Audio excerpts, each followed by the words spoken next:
Bonjour à toutes et à tous. Merci d'avoir pris ce rendez-vous du Forum des rédactions de ce 4 mars 2022. Au menu du débat, 4 ou 5 sujets à aborder avec mes débatteurs. Nous parlerons de la liste électorale informatisée, cette rencontre entre les partis politiques et la NIP. Nous parlerons également de la problématique d'interdiction de diffusion des médias RT, Sputnik en Europe. Et puis, changement du nom des écureuils, passage obligé. On va s'interroger, on va répondre donc à cette question. Doit-on communiquer sur la lutte contre les terroristes au Bénin? Nous allons également en parler. Et puis, pour finir, Dieu malade. Nous évoquerons également cette question. Mes débatteurs se prononceront également sur cette préoccupation. Voilà les sujets sur lesquels nos invités auront à se prononcer le long de cette émission. Merci de garder votre position. On se retrouve juste après cette virgule.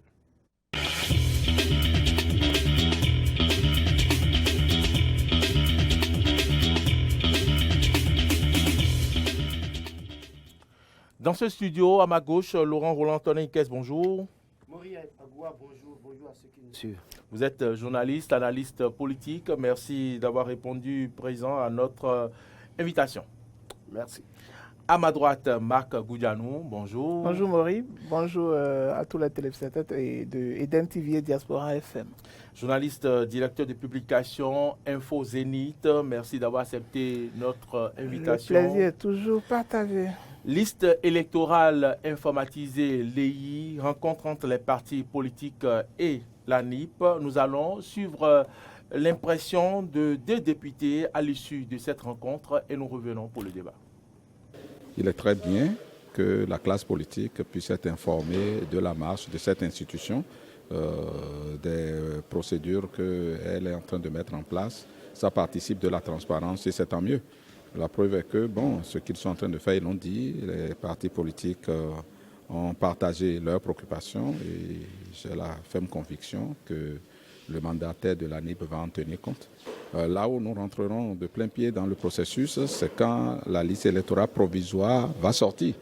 Alors, si déjà on échange pour que cette liste électorale informatisée provisoire puisse être très bien mise en place, je pense que ça va nous éviter après, à l'approche des élections, des polémiques inutiles. C'est tant mieux.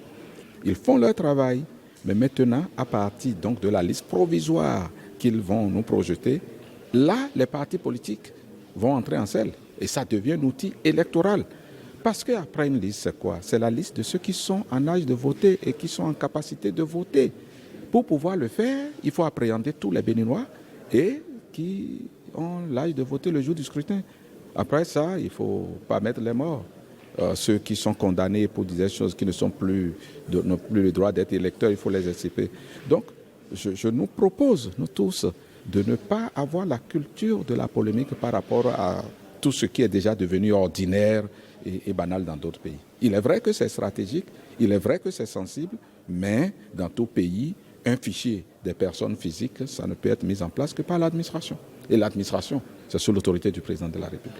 Les impressions sont bonnes parce qu'il faut qu'on communique surtout avec les difficultés que traverse la classe politique depuis 5 ou 6 ans. C'est déjà une ouverture qu'on puisse communiquer sur l'évolution du processus électoral. Donc il est vrai que je ne suis pas très satisfait, mais je suis déjà content de ce qui s'est passé, surtout que nous avons obtenu la promesse que ça va se répéter. Non, de mon point de vue, ce n'est pas une bonne idée que ce soit un service de l'État qui s'en occupe. Ce n'est pas une bonne idée. Mais à l'étape où on est arrivé, je crois qu'il va être difficile de recommencer à zéro. Donc, il nous appartiendra d'être très vigilants. Il nous appartiendra de suivre et d'intervenir toutes les fois qu'il y aura des choses que nous ne comprenons pas. On ne peut pas faire autrement, mais on va déployer une certaine vigilance pour que ça soit au mieux de ce qu'on aurait souhaité. Voilà, chers débatteurs, Laurent Roland-Tonin-Kess, Marc Goudianou, vous avez suivi les intervenants, les impressions des honorables qui, donc, suite à cette rencontre à l'ANIP avec les partis politiques, vous avez suivi comment Léon Arrossi, représentant des démocrates, et qui pense donc que ce n'est pas une bonne idée que ce soit l'administration qui s'occupe donc de l'élaboration de cette liste. Quelles sont vos premières impressions, Goulian? Bon, merci beaucoup, Maury. Il faut rappeler déjà qu'avant cette liste électorale informatisée, on était habitué à la LEPI. Et puis, la LEPI a expiré depuis les dernières élections d'avril 2021, où la LEPI n'est plus valable sur l'échiquier national. Donc, il fallait quand même mettre en place une autre liste quand même qui puisse permettre de conduire aux nouvelles élections qu'on aura dans les mois à venir. Donc, je crois que c'est dans cette droite ligne que le gouvernement, dans le Conseil des ministres, avait décidé quand même que, en tout cas, la liste électorale informatisée soit prise en compte d'abord par le service de l'ANIP, d'accord, et prendre en compte un certain nombre de paramètres quand même pour quand même régler quelques incorrections qui étaient issues de la LEPI, puisque même avec la LEPI, il y avait déjà encore quelques anomalies, quelques dysfonctionnements au niveau de la liste. À chaque fois qu'on affichait, il y avait des corrections à faire. Et on avait noté également des insuffisances au niveau de la LEPI. Et il faut corriger ces insuffisances à travers cette nouvelle liste électorale informatisée, puisque là, on a constaté qu'au niveau de l'ANIP, c'était un recensement des personnes, d'accord, d'une tranche d'âge donnée et vers également une autre tranche d'âge. Donc, il fallait quand même épurer cette liste et voir ceux qui sont quand même amenés à pouvoir choisir les électeurs suivant les conditions qui sont définies par la loi. Donc, je crois que c'est dans cette droite ligne que cette liste a été mise en place et je crois que tous les acteurs sont impliqués, d'accord, doivent être impliqués et sont également impliqués dans la confection de cette liste. La preuve est qu'il y a des partis de l'opposition qui doivent quand même qui doivent quand même superviser également la mise en place de cette liste-là. Il y a d'autres acteurs de la mouvance également qui doivent s'impliquer. Mais néanmoins, je crois que la polémique se situe au niveau du fait que ça soit une structure étatique qui prenne en charge cette liste-là. Mais si ce n'est pas une structure en charge qui le fera, quelle autre structure le fera? Une chose est sûre, même si une structure indépendante le fera, c'est-à-dire ça va nécessiter beaucoup de ressources, alors qu'en amont, il y a déjà un travail préalable qui a été déjà fait au niveau de l'ANIP par le RAVIP et autres. Donc du coup, on peut s'inspirer d'abord par le travail qui a été fait et après de cela, mettre maintenant une liste conforme en place pour quand même et limiter les dépenses. Et maintenant, ce qu'il faut faire, c'est, tel que je l'ai dit tout à l'heure, c'est associer tous les acteurs qui sont concernés par ces élections pour que l'on ne puisse pas dire que c'est une liste taillée sur mesure et qui exclut un certain nombre de la population. Laurent Roland-Tonnenkes, le député Arrossi pose le problème de la fiabilité de cette liste si elle est élaborée par l'administration publique. Est-ce qu'il a raison ou pas? Merci Maurice, je pense que les opposants continuent parfois de se distraire. Et une fois encore, ce que disait l'honorable Léon Arrossi, pour moi, c'est encore une distraction de plus qui les amène à ne pas se concentrer sur l'essentiel et de venir pleurnicher sur l'air renversé après. Pourquoi je dis ça? Vous vous souvenez qu'en 2010, pour la LEPI dans ce pays, les acteurs de l'opposition réunis au sein de l'UN avaient dit que cette liste n'arrangerait que Boni-Aï et on dissuadé en tout cas les leurs, qui sont les militants, d'aller se faire enrôler. Et on a vu ce qui s'est passé en 2011. Ça a favorisé le chaos historique de Boni-Aï. Quand on a lancé le RAVIP avec l'ANIP, beaucoup de ces acteurs qui étaient mouvanciers hier, qui sont devenus opposants aujourd'hui, ont pratiquement eu les mêmes discours que ceux que les opposants d'antan ont eu. Du coup, il y a une certaine grande partie de la population qui n'a pas réussi à se faire enrôler. On a vu les mêmes acteurs de l'opposition critiquer la LEPI, tel que ça a été fait en 2020 pour les élections présidentielles de 2021. Parce que oui, il n'y a que des députés, je dirais, en tout cas le Parlement, où les députés sont tous acquis à la cause du gouvernement. Ce ne sont rien que ces députés qui représentaient le peuple au niveau du COS LEPI. Et donc, c'est les mêmes acteurs de l'opposition qui posaient un problème. Aujourd'hui, que ce travail a été confié à une structure administrative, je pense fondamentalement qu'on doit pouvoir se mettre, essayer de ne plus faire ce débat-là. Ce débat, ce qu'il faut faire maintenant, c'est de se concentrer sur l'essentiel, appeler les acteurs, en fait, les populations à aller se faire enrôler. Parce que dans certains arrondissements aujourd'hui au Bénin, même si vous n'avez pas réussi à vous faire enrôler, vous pouvez aller vous faire enrôler. Première chose que les acteurs de l'opposition feraient, là, maintenant, c'est de travailler à ce que leurs militants qui ne s'étaient pas fait enrôler parce qu'à un moment donné, eux-mêmes ne croyaient pas en la LEPI, au RAVIP. C'est à eux maintenant de repasser le message, dire à leurs militants, allez vous faire enrôler d'abord. Une fois que les acteurs, en tout cas les militants se feront enrôler, qu'est-ce qu'ils doivent faire? Ils doivent travailler à ce que ces militants-là aient leur CIP, leur adolescence sécurisée.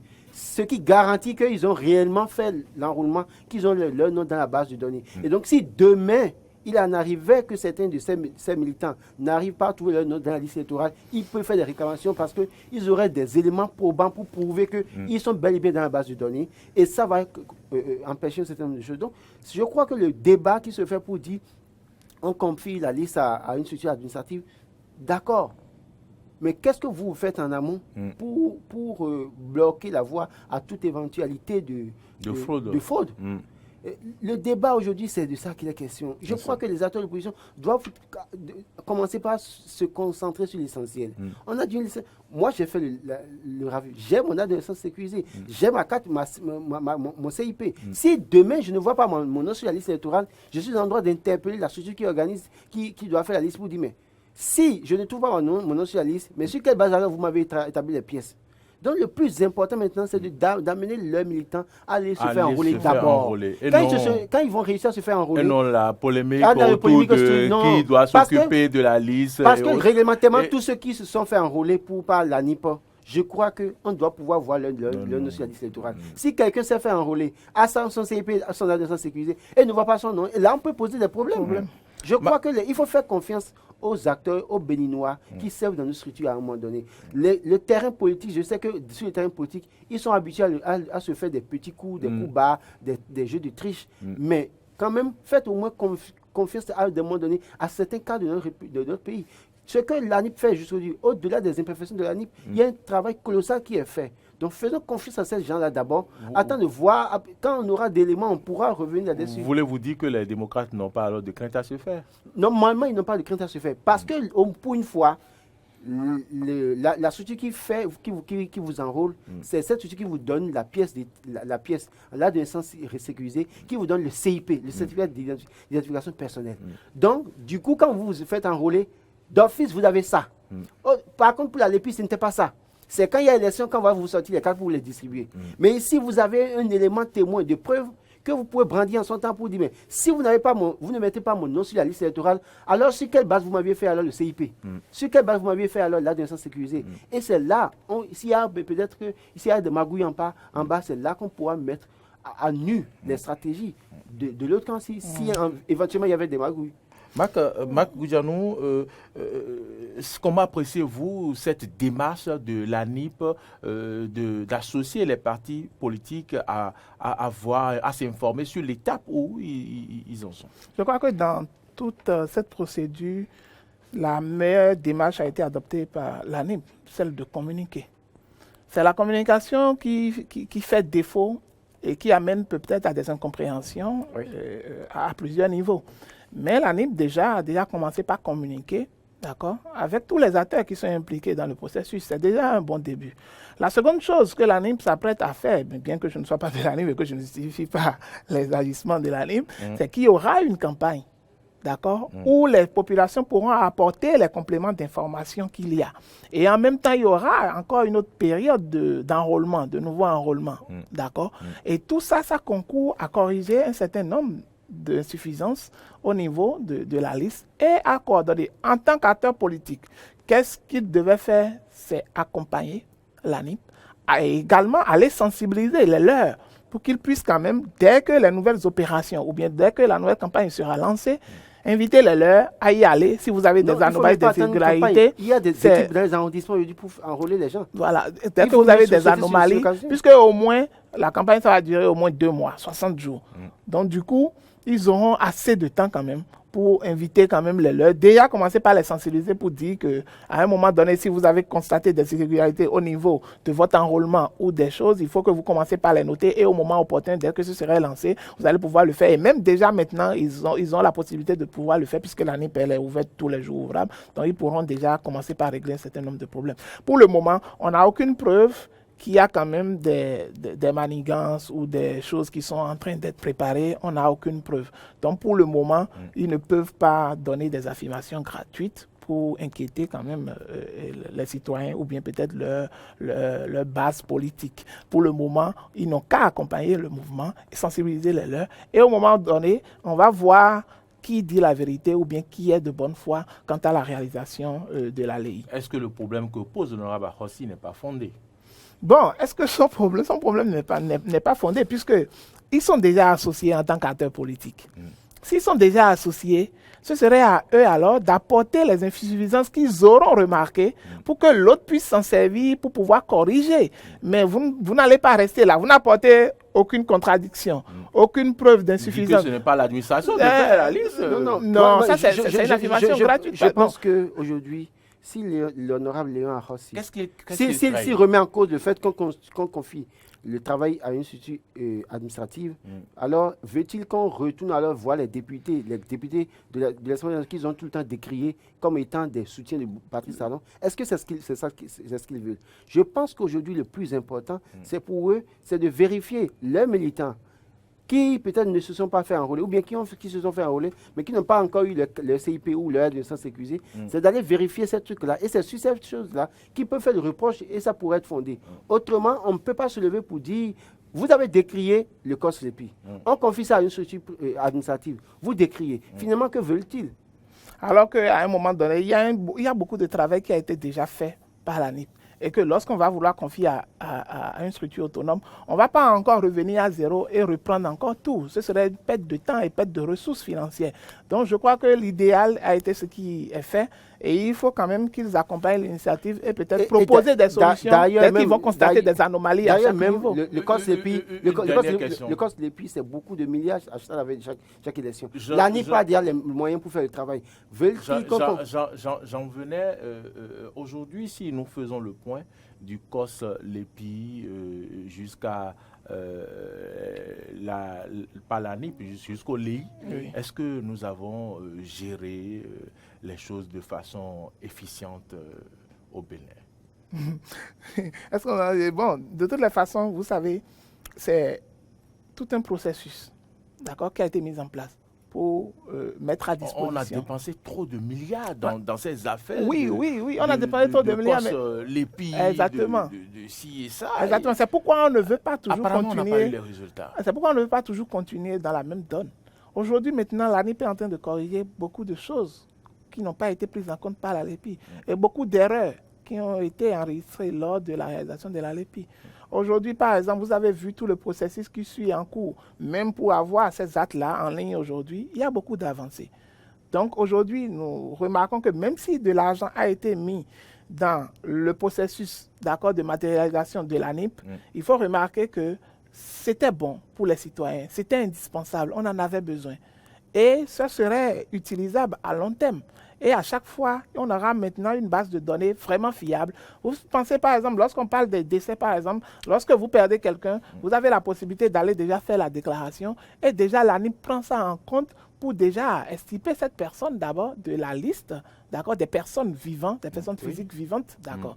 Donc du coup, c'est déjà maintenant, il faut remarquer que parfois les Béninois ont une mauvaise foi ou peut-être la personne décède, ils ne vont pas faire la déclaration de décès.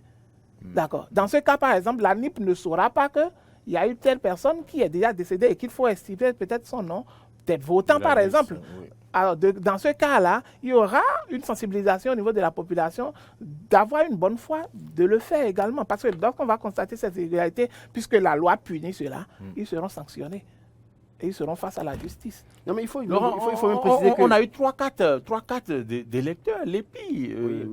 3-4, même des éventails, on en avait eu. J'ai d'ailleurs même les 3-4 chez moi là, que je prends du plaisir à montrer à mes enfants. Peut-être que je vais les garder jusqu'au point où je vais les montrer à mes petits-enfants pour leur montrer que bon, voilà comment est-ce qu'on est parti. Est-ce que ce n'est pas le moment de s'interroger sur la façon dont nous gérons les choses et c'est justement pour ça que je dis, on n'a pas à se plaindre de ce qui se passe maintenant. Avant, on avait la LEPI. À la veille de chaque élection, on parlait de COS-LEPI. On mettait les députés là qui sont coordonnateurs au président COS-LEPI. On mettait des milliards. Finalement, on savait, le jour des élections, vous vous rendez compte qu'il y a des citoyens qui ont l'âge de voter mais qui n'ont pas leur nom sur la liste ou bien qui n'ont pas de carte. Au point où le président est peut-être obligé de dire, bon, écoutez, il faut que tout le monde aille voter avec n'importe quelle pièce. On est obligé. C'est une bêtise, ça n'a aucun sens. Aujourd'hui, nous avons une base de données qui est gérée par l'ANIP avec la gestion des données personnelles qui est bien sécurisée. Donc, je pense qu'il vaut mieux encourager l'ANIP à mieux faire plutôt que de commencer par remettre en cause le travail de l'ANIP. Parce que l'ANIP produit, nous aide maintenant à avoir des actes sécurisés, des pièces sécurisées. La dématérialisation aujourd'hui fait qu'il y a un suivi rigoureux qui se fait, ne serait-ce que ce qui concerne les pièces d'état civil. Et donc là, si vous avez votre CIP, je suppose que pour les prochaines élections avec le CIP, on peut voter. Tout simplement. Parce que tous ceux qui sont dans la base de données et qui ont le CIP, c'est la pièce authentique avant même l'autre carte. Et donc, cette pièce peut te permettre de voter. On n'a même pas besoin d'aller mettre encore de l'argent avec des marchés, des cartes. On sait comment ça se passe. Donc, je crois qu'il vaut mieux arrêter les débats qui ne construisent pas. Il vaut mieux encourager ce qui se fait et faire des suggestions. Et en faisant des suggestions, on pourra aller très vite et très loin. Voilà qui est clair, on va clôturer avec ce débat. Est-ce que Marc a encore quelque chose à dire? Non, c'est bon. Voilà donc qui est clair, mesdames et messieurs, les polémiques, il faut s'en séparer et laisser continuer le travail comme cela se doit. On aura le temps d'apprécier. À présent, nous allons donc aborder le deuxième sujet du forum des rédactions, la problématique d'interdiction de diffusion des médias RT, Sputnik en Europe. Nous allons suivre d'ailleurs cette présentatrice de RT France qui donc faisait ses adieux aux téléspectateurs. Voilà, c'était peut-être le dernier journal d'RT France. Alors après toutes les tentatives de fermer notre chaîne en Europe et les pressions que l'on subit depuis plusieurs jours maintenant, vous l'aurez compris, nous ne pourrons bientôt plus exercer notre métier, notre passion de journaliste comme nous l'avons fait pendant plus de 4 ans. Mais RT France, c'est plus que ça. RT France, ce ne sont pas que des journalistes, ce sont aussi des personnels administratifs et des techniciens de talent. Depuis notre lancement et jusqu'à maintenant, notre seul et unique objectif a été de vous informer, de vous donner d'autres points de vue, de respecter les opinions de tous, donner la parole aux invisibles des grands médias traditionnels également, que ce soit en France ou à l'étranger. Et nous l'avons toujours fait avec la plus grande vigilance journalistique, en totale liberté jusqu'au bout. Au nom de toutes les équipes d'RT France, nous souhaitions vous remercier sincèrement pour votre fidélité tout au long de ces 4 années. L'Union européenne est parvenue à un accord le 1er mars afin d'interdire les médias d'État RT et Sputnik sur leur sol. L'interdiction de diffusion est donc effective depuis ce mardi. Laurent Roland, Tony Kess, Marc Goudianou, sommes-nous obligés de venir à ce stade où on prive des journalistes d'exercer leur passion, comme le disait Samantha? Laurent Roland, Tony Kess. C'est bien triste. Et ce qui fait mal encore plus, c'est que cet exemple vient de l'Europe. Ceux qui sont censés protéger les journalistes, ceux qui sont censés travailler à la liberté d'expression et qui n'ont de cesse répéter cela à la communauté internationale, mais qui aujourd'hui, pour des intérêts, vous le savez, compte tenu de leurs intérêts avec l'Ukraine et contre la Russie, sont obligés de demander à ce que cette télévision, ces médias soient fermés purement et simplement. D'abord, c'est, comme vous l'avez dit, c'est les journalistes qui sont déjà à la maison déjà, et ça pose un problème, parce que ce qu'ils ont appris à faire, c'est ça. Et ce qu'ils font pour vivre, c'est ça. Et donc, quand on arrive à fermer ces chaînes, c'est qu'on prive certaines personnes de travailler. Et ne pas travailler, c'est ne pas espérer une rémunération. Maintenant, dans le fond, moi, je pense sincèrement qu'on aurait pu éviter. On pourrait peut-être faire un rappel à l'ordre, peut-être à ces médias pour dire, oui, vous allez mettre à partir de l'Europe, au niveau de l'Europe, on est d'accord, mais vous devez pouvoir revoir votre ligne éditoriale. Peut-être ça. Mais là, vous avez vu que, avant qu'on en arrive là... Rappelons que c'est des télévisions d'État russe. Oui, oui, oui. Et souvenez-vous qu'avant que ça, l'addition n'en arrive, l'Union européenne menaçait déjà de fermer, sans pouvoir rappeler à l'ordre. C'est là le problème. Il n'y avait pas de rappel à l'ordre. J'aurais aimé que ce soit après des rappels à l'ordre qu'on en arrive là. Mais là, on constate qu'il n'y a pas de rappel à l'ordre, qu'on a pris une décision. En tout cas, on a pris une décision un jour et puis on a décidé d'arrêter tout. Et puis les menaces ont commencé. Et ça monte à la répéter avec les tentatives de fermer les médias. Et au finish, ils ont fini par décider de fermer. C'est bien triste. Et c'est bien triste que cet exemple vienne de l'Europe. C'est-à-dire, on a l'habitude de dire qu'en Afrique, dans certaines régions du monde, les journalistes sont menacés, les journalistes ne peuvent pas, les médias ne peuvent pas bien exercer. C'est vrai qu'ici aussi, Eden TV avait subi un truc du genre où on avait été fermé pour une raison ou une autre. Mais ça, on a l'habitude de voir ça sous les tropiques. Mais en arriver à voir ça en Europe, qui est censé nous montrer le bel exemple, je pense qu'il y a un problème qui se pose et ça montre clairement que dans le monde entier, il y a des problèmes à régler. Makou Dianou, le journaliste, il est sans frontières, il peut exercer sa passion partout où le besoin se fait sentir. Quel problème cela pose?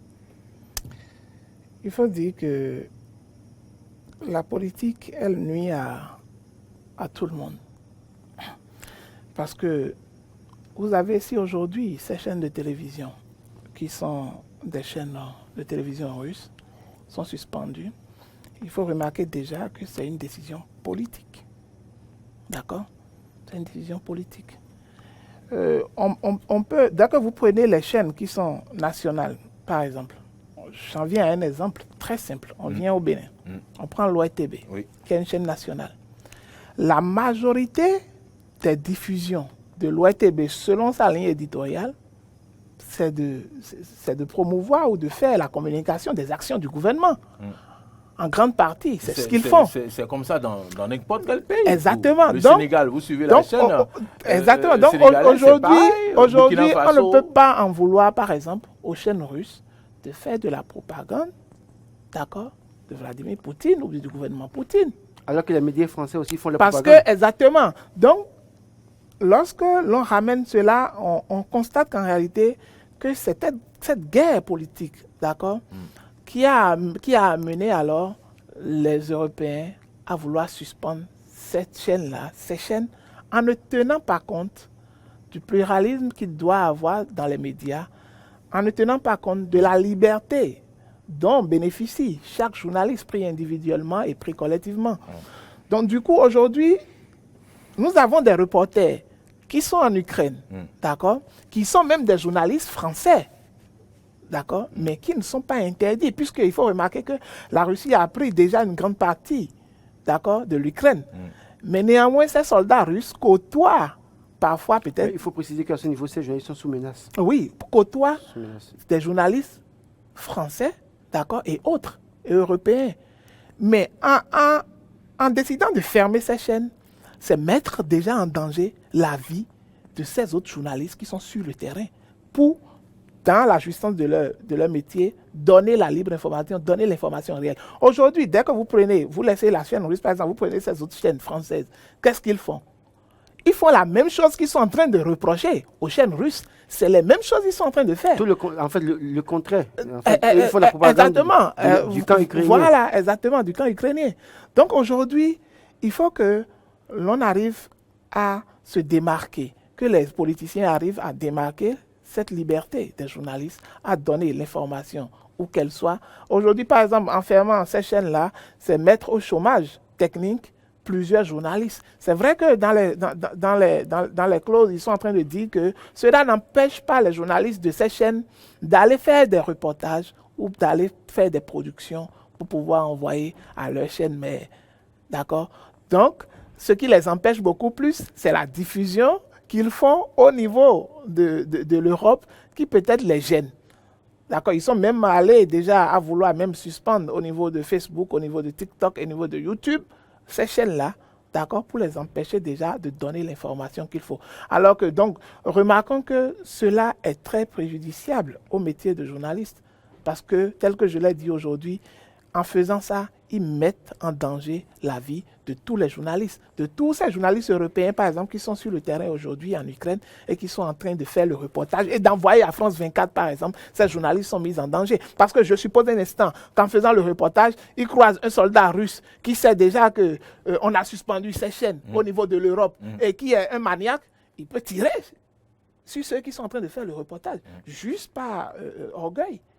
D'accord. Donc tout cela, ça met beaucoup plus de discrédit sur les hommes politiques qui ne tiennent pas compte de certaines réalités et pensent seulement à leurs intérêts personnels et égoïstes en mettant le métier en danger. Je pense sincèrement qu'en fait, quand on regarde un peu RT France ces derniers jours, quand on regarde un peu ce qui se passe en Russie, quelque part, on peut avoir déjà le sentiment qu'un jour, ils vont courir. Parce que la chaîne donnait libre cours à Vladimir Poutine d'expliquer pourquoi il a engagé la guerre en Ukraine. Il expliquait.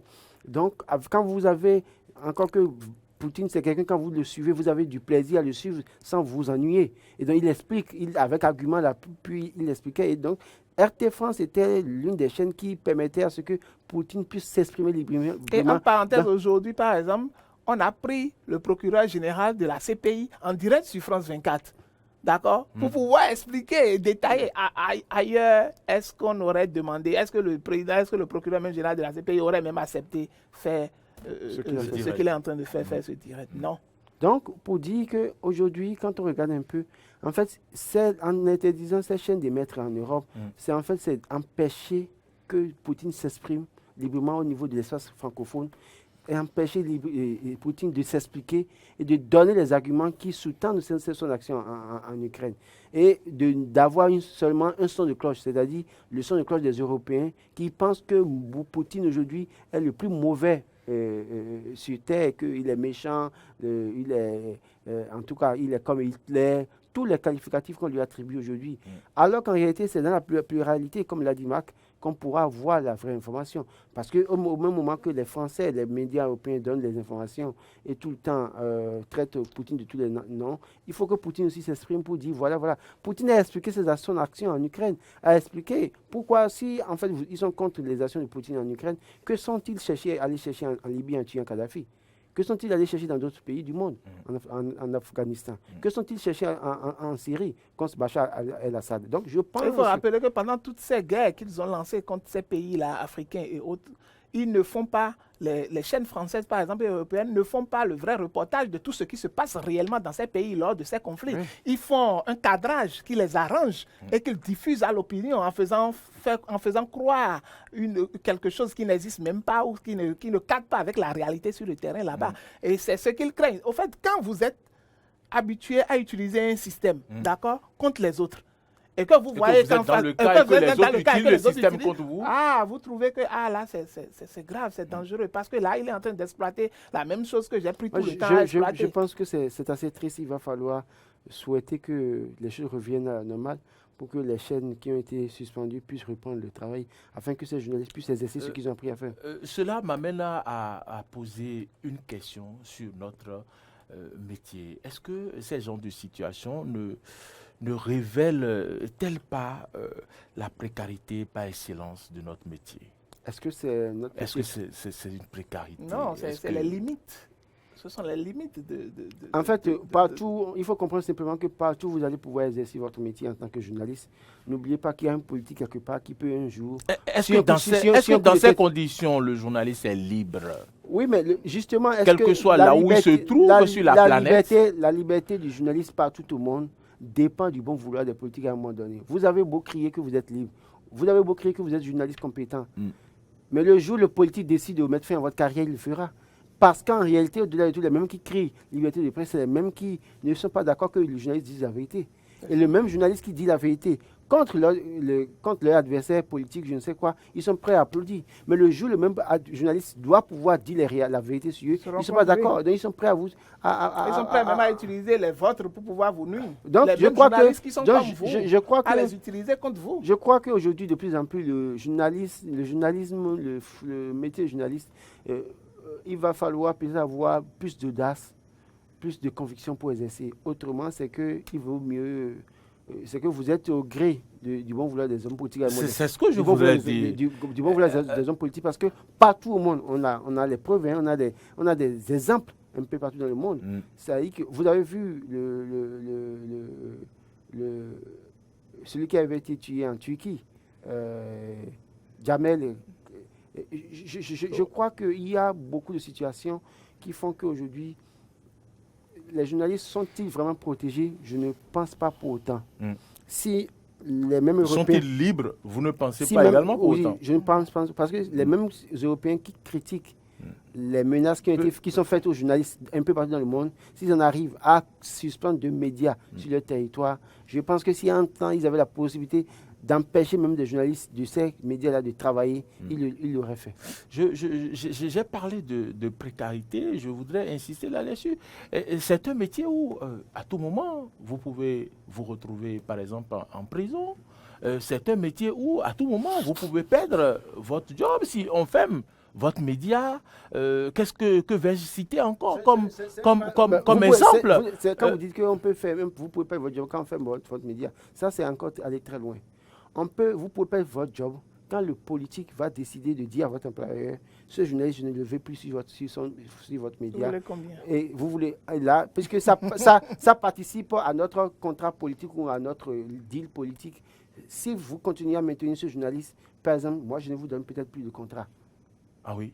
Et si vous l'enlevez de votre média, je vous donne le contrat. Du moment où ça arrive... Je n'ai pas encore évoqué la question extrême, c'est-à-dire qui concerne votre vie, l'assassinat des journalistes. Oui, donc, il y en a un peu partout. Donc je crois qu'aujourd'hui, le journaliste peut-être doit pouvoir apprendre à se protéger lui-même d'abord. Ce n'est pas aux autres de non, ce n'est pas aux autres de vous protéger. Puisque celui qui est censé vous protéger, le jour... Puisque quand vous parlez comment doit-il alors se protéger? Doit-il soutenir alors les politiques tout le temps? On est au Bénin. On revient au Bénin. Vous avez vu que depuis l'avènement, d'accord, du pouvoir de Patrice Talon, les lois qui ont été votées, d'accord, en contradiction avec les lois sur le code de déontologie de la presse. Vous prenez les lois sur le numérique, par exemple. D'accord? C'est une loi qui pousse directement le journaliste, facilement le journaliste à la prison. D'accord? Or, normalement, il y avait déjà des lois qui existaient, qui encadraient le métier. D'accord? Mais on a vu qui sont ceux-là qui ont pris cette décision. Ce sont les politiques. Parce qu'ils ont vu qu'à un moment donné, la liberté de la presse dont bénéficie le journaliste, à des moments donnés, devient un handicap pour eux. D'accord? Et alors, dans ce cas, qu'est-ce qu'il faut faire? Il faut trouver les voies et moyens pour encadrer le journaliste, pour l'étouffer dans l'exercice de sa liberté. Et je précise pour dire, ce code empêche aujourd'hui le journaliste de s'exprimer sur la place publique. Parce que quand vous vous exprimez sur la place publique et que ce n'est pas sur votre média, on vous dit que vous êtes sous le coup du code du numérique. On ne vous applique plus le code de l'information. Donc je pense que c'est de ça qu'il est question. Le mieux maintenant, c'est alors se protéger soi-même et ne pas espérer que ce soit les autres politiques qui vous protègent. Je crois que, comme dans tout autre métier, il va falloir que l'on sache se comporter avec tact, en sachant raison garder sur certaines informations, en sachant qu'à un moment donné, je ne suis pas protégé jusqu'à un niveau donné. En sachant quoi commenter, quoi ne pas commenter. Voilà, parce que dès que je le ferai, par exemple, je n'aurai même pas les associations qui vont me soutenir. À un moment donné, je serai libre, je serai laissé à moi-même. Donc, en tenant compte d'un certain nombre de paramètres sociaux, politique, d'accord? Lorsqu'on va tenir compte de ces facteurs-là, on dira que le journaliste est libre, mais est encadré autrement pour ne pas exercer très librement son métier. Et aujourd'hui, c'est pour ça que je vous donne l'exemple du code sur le numérique, par exemple. C'est une façon d'empêcher le journaliste de donner la libre information. On vous dira que c'est de l'harcèlement, d'accord, envers Thiès. On vous dira que c'est... Il y a tellement d'incongruités dans cette loi-là. Laurent Roland disait tantôt, pour finir avec ce sujet, qu'il faut savoir quoi commenter, quoi ne pas commenter. Nous disons que les faits sont sacrés et les commentaires sont libres. Si aujourd'hui le journaliste ne peut plus faire librement ses commentaires, alors est-il toujours un journaliste? Non, quand vous devez commenter, moi je pense que si vous avez des éléments de preuve, en votre possession, vous pouvez commenter. Mais si vous savez que vous n'avez pas des éléments de preuve probants en votre possession, autant mieux éviter de commenter. Parce que vous avez vu comment est-ce que, je cite de cas pêle-mêle, comment est-ce que Casimir Pidior a été pêché chez lui. Comme vous avez vu comment est-ce que Ignan Sossou a été pêché chez lui matinalement.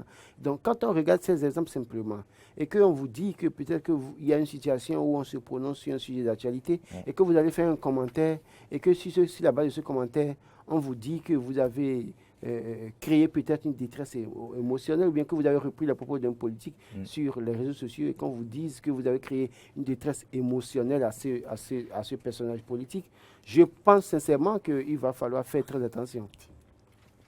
Alors, changement du nom des écureuils, passage obligé. La question de changement de nom, écureuil a été sérieusement agitée sur la toile cette semaine, même si le président de la Fédération nationale de football a fait un démenti. Il est important donc de se pencher sur la question. Marc Goudianou, est-ce le nom qui permet à une équipe de gagner les matchs? Le nom est source de motivateur pour l'équipe, parce que je suis joueur, je sais de quoi je parle. C'est source de motivation? Oui, c'est source de motivation. Oui. Parce que c'est vrai que dans notre situation, en ramenant le cas aux écureuils du Bénin, par exemple, on a déjà porté ce nom depuis longtemps. D'accord? Moi, je me dis, si à un moment donné, la performance des joueurs n'y est pas, ce n'est pas à cause du nom. Le coq Spotify, ce n'est pas à cause du nom. Ce n'est pas à cause du nom. Oui, mais vous revenez toujours à la même chose. Je dis, le nom peut être source de motivation pour le joueur ou l'équipe. Mais néanmoins, dans notre cas, au niveau des écureuils du Bénin, ce n'est pas parce que on est les écureuils qu'on ne gagne pas nos matchs. Le problème de l'équipe, tout le monde le sait. D'accord? C'est parce que... Et pourquoi on s'acharne sur le changement de nom? Non, peut-être que le changement de nom n'est pas motivé par les résultats.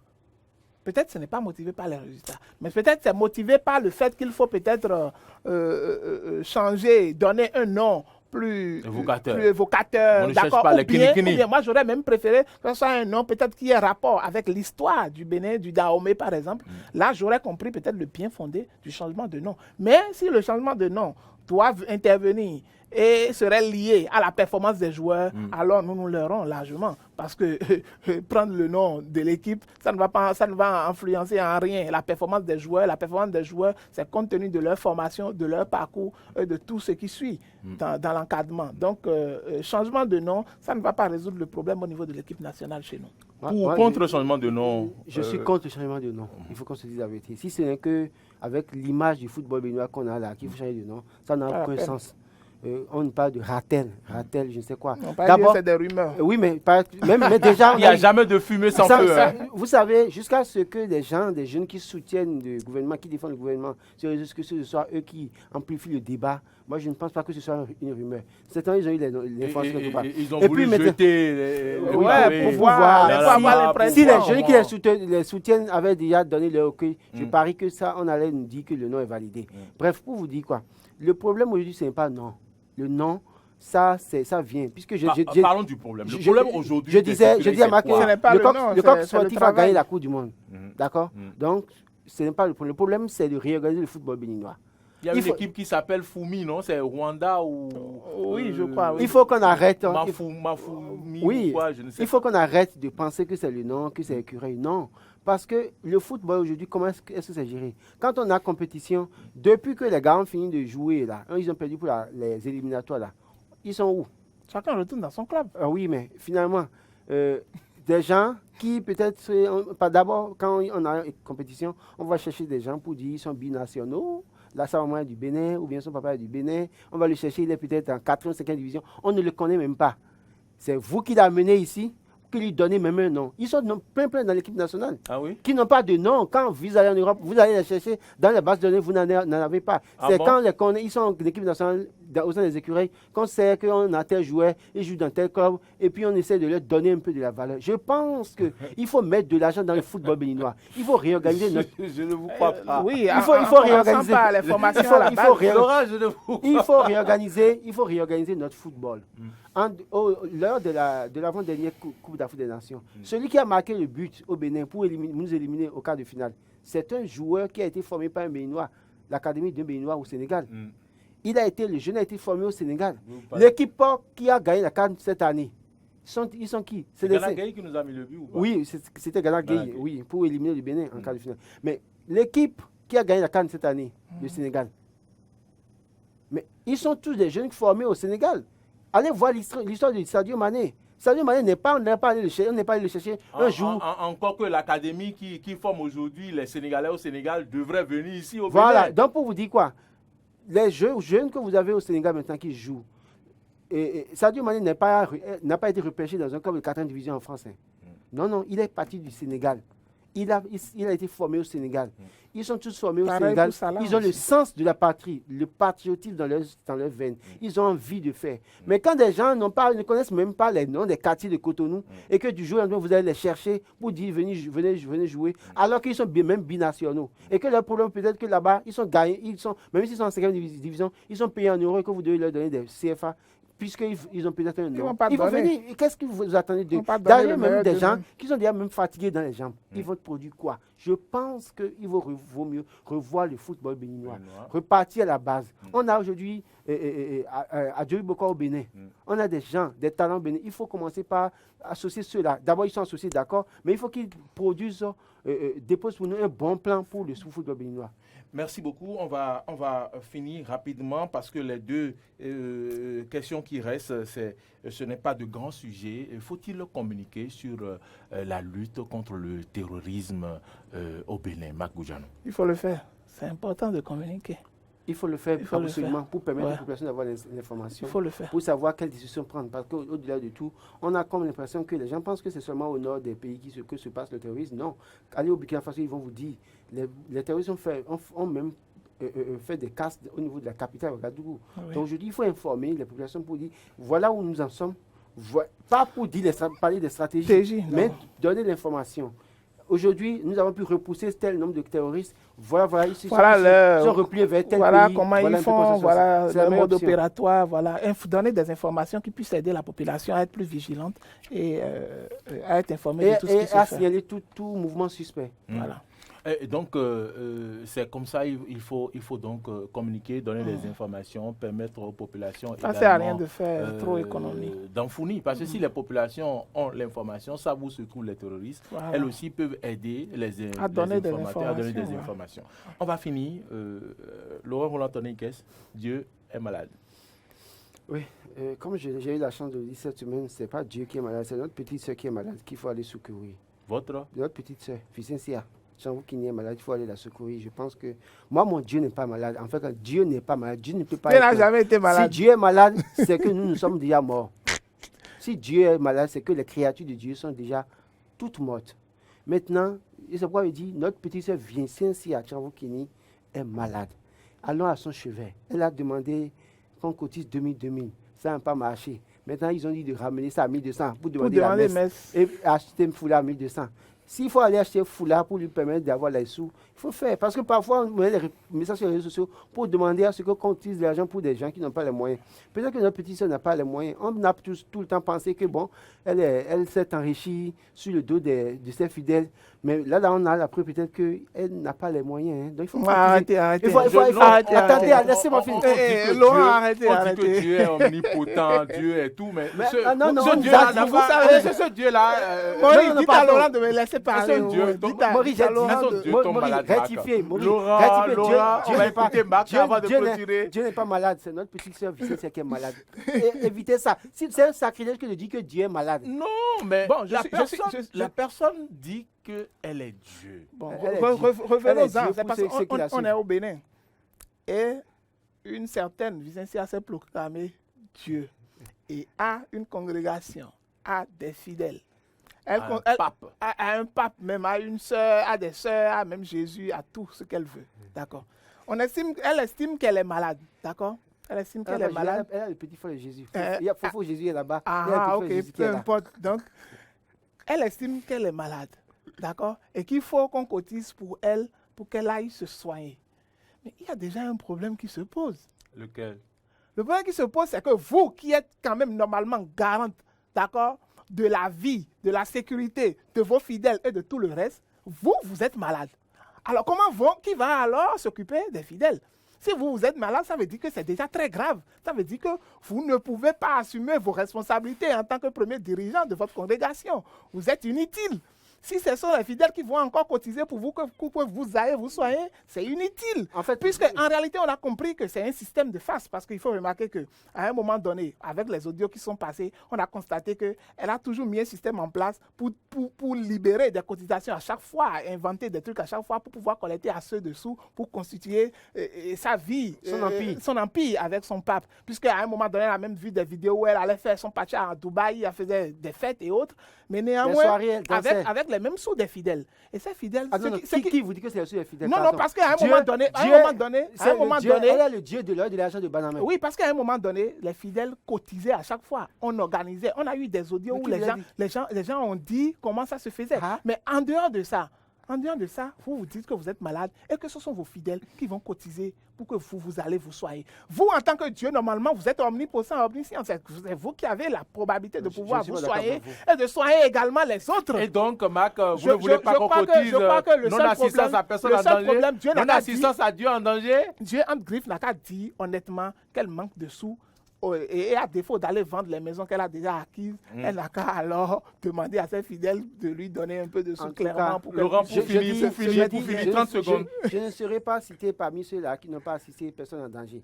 C'est pourquoi j'ai le numéro de Pape et de Vicente Chamokini pour lui faire un moment 2000, ma cotisation. Donc ça dit, vous n'êtes pas de sa congrégation. Laurent, elle n'a pas invité tout le monde. Elle n'a pas invité tout le monde. J'ai bien dit, elle n'est pas Dieu. J'ai dit, c'est ma petite soeur. Et je dois aider ma petite soeur à se faire soigner. Point. Ok, d'accord.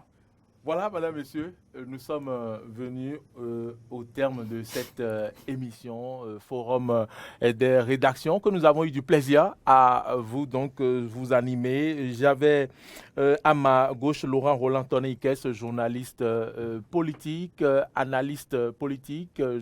Laurent Roland Tonneikes, merci d'être venu. À ma droite, c'est Marc Goudjanou, directeur de publication du journal Info Zénith. Il est journaliste. Merci Marc d'être venu. Merci beaucoup Maurice Agua. Merci à tous les téléspectateurs, auditeurs de Diaspora FM et remercions que Dieu de David nous garde et nous protège. Remercie-moi au moins. Merci à Laurent aussi. On va dire merci à notre petite sœur et que de ne pas s'en faire, on va l'aider. Merci à toute la réalisation menée de main de maître par Akilas Yarigo. Merci également à Martin Tonissé. C'est bien ça, Martin Tonissé. Merci pour tout. Et donc, on se retrouve la semaine prochaine. Prenez le rendez-vous, même heure, même fréquence. Restez surtout en notre compagnie et à bientôt.